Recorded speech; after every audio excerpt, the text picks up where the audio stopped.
Hey you guys, I'm Stacy and this is Gorgeously Aging. Welcome to Skin School. Today we are going to talk about the difference between retinol and tretinoin. So both of these fall under the umbrella of retinoids. So under that category we have the over-the-counter retinols or non-prescription retinols and our prescription tretinoin. So let's just talk about the benefits of retinols in general, whether they be over-the-counter or prescription. So retinols have a powerful effect on cellular turnover.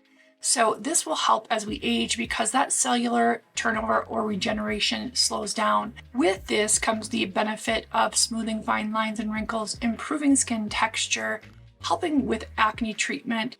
It also helps with hyperpigmentation and just the overall evenness and brightness of the skin. Now, tretinoin, or the prescription version, is retinoic acid. Both over-the-counter retinols and tretinoin are derived from vitamin A. The difference between the two is that the tretinoin is about 20 times stronger and it's already retinoic acid. Your skin is able to use it immediately, where the over-the-counter retinol does have to go through a conversion process.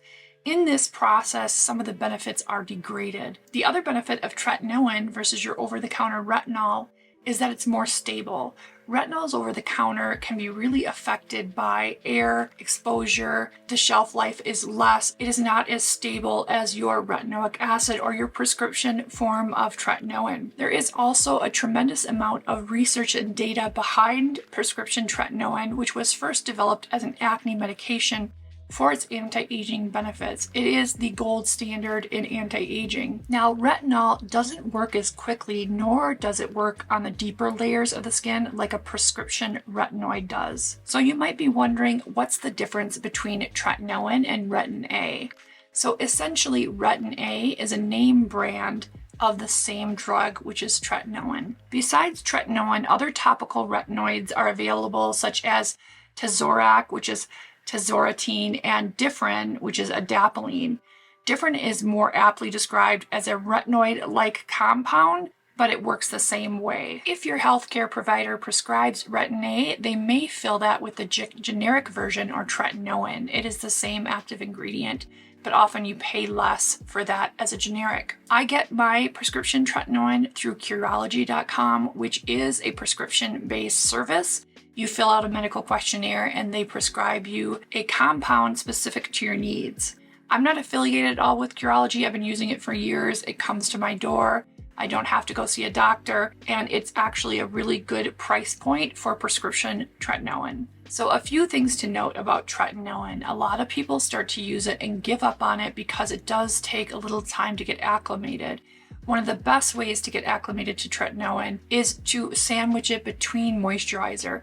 So when I first started tretinoin, I would make sure my skin was really moisturized, let that moisturizer sink in, apply my tretinoin, let that absorb, and then top it with some more really good quality moisturizer.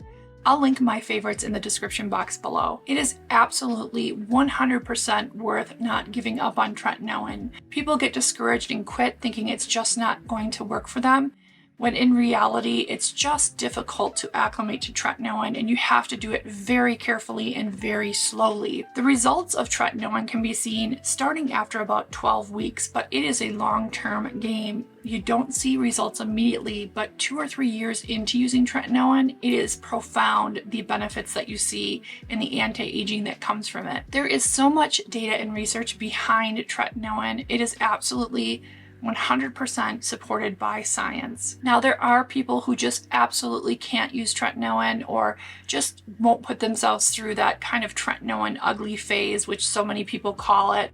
My passion for tretinoin, based on research, study, and my own personal use, doesn't mean retinol over the counter doesn't have its place. In fact, now that I've been using tretinoin for years and years, I have actually added over-the-counter retinol into my morning skincare routine. I found the addition of morning retinol to really work well for me, but you should know that retinol and tretinoin can cause some light sensitivity, so wearing sunscreen and protecting your skin from the sun is so important. The biggest thing to know about both retinols and tretinoin is that it takes patience and go slow. I can't stress this enough. once a week, and then making sure the skin is really hydrated, building up to twice a week, and then 3 times a week. The slower you introduce tretinoin or retinol into your skincare routine, the more likely it is to be successful for you. If you guys are using retinol or tretinoin, let me know in the comments below what your favorite brands are and how you have adapted to getting your skin acclimated. What's worked for you? By sharing in the comments, that helps other people on their skincare journey. Thank you for joining me for this episode of Skin School. I hope you found it useful. If you like this video, please don't forget to give it a thumbs up and subscribe to my channel. I would love to have you join the Gorgeously Aging community. I will see you all in my next video, and please remember what I always say, be good to yourselves and to others. The world needs that. I'll see you next time.